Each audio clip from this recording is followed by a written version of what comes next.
show you who it's for. It's for somebody who's single, a single young lady who is actively, sexually active.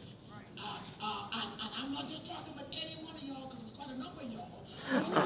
But you have your birth control pills in your bag. And Lisa jumped up.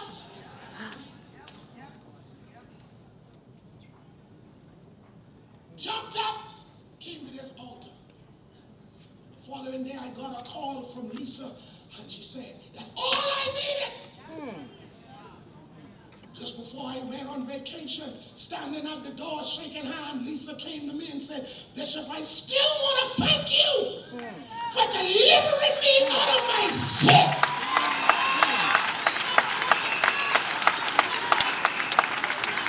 Now she's gone.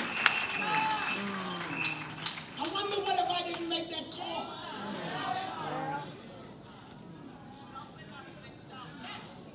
I talked to the mother when I went to the hospital to see Lisa. She said, "Oh, Bishop, I'm so glad you're here." She said, "Lisa called me and said I'm going to the beauty salon because you know Bishop is coming back from vacation tomorrow. He's going to be in the house, and you know I've got to be looking my best because you know how Bishop go. He don't like to see bad-looking people." I said, "She's so right." She went to the beauty salon and had a heart attack at the salon. Never recovered.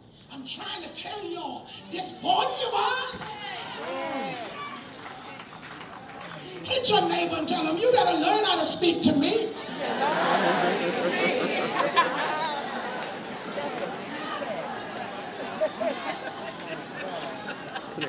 Get up.